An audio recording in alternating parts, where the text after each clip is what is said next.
What's up, family? Welcome back to Truthville, USA. I am Q. So, as I've told you guys in the past, I've been scouring these documents that have been unredacted by Judge Aileen Cannon because I feel like if it was that important for Jack Smith and his cronies to redact so much of these documents, there's got to be some truth somewhere. Now, what we know for a fact going into this is we know that Trump didn't break the law. We certainly know that he didn't commit espionage.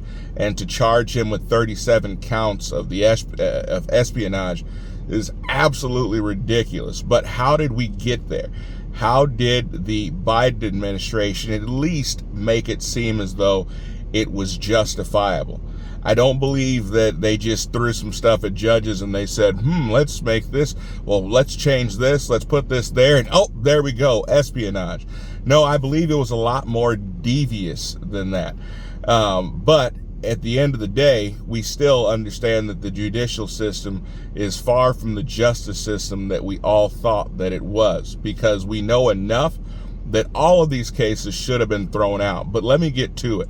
So in looking at these unredacted documents, and there are a lot of them, in looking at these documents, we find that they appointed an FBI agent who specialized out of Quantico in counterintelligence, in espionage. Now, the interesting part about it is that we know, and I spoke last week about they understood that things were going to take more time for Trump.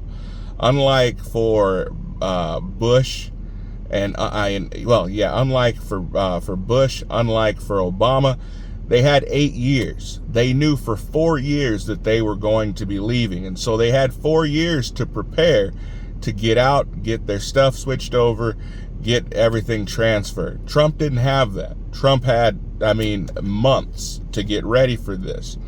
And so he was scouring to try to get things done. Now, this is where things get interesting. Now, this wouldn't ordinarily been an issue except for this. Trump had a lot of pallets of items that they were not able to immediately get down to Mar-a-Lago.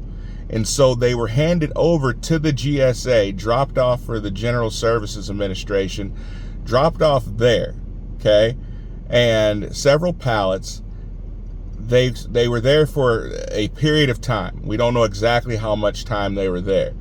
But once the GSA got everything packed up and palletized and all of that, these things were then brought to Mar-a-Lago. Our GSA told Trump's team to come and pick them up and take them to Mar-a-Lago.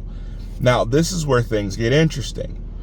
All the documents that Trump is being accused of stealing, all the documents that had classified information in them, were all in the pallets packed by the GSA.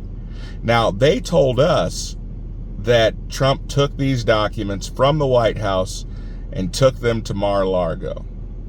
They never said anything about these pallets or these boxes going to, of Trump's personal things, going to the GSA, getting palletized, and somehow those boxes ended up in Mar-a-Lago in storage with all this classified info. Now, let me ask you this. If you're Trump and you're trying to steal classified documents, wouldn't you keep those documents with you at all times? Would you send this information over to the GSA and then wait for them to tell you it's ready to come be picked up? Who does that? What sense does that make? Does this sound like a setup to you? Does this sound, I know that many of us are skeptical, but does this sound like it sounds like a setup to me. And maybe that's just because I'm overly skeptical. I want to know what you guys' thoughts are.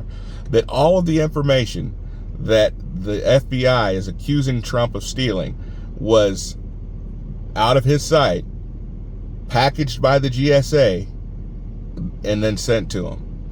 Comment below. Let me know what you guys think about this, but I smell a rat. I'll see you guys next time. Be blessed.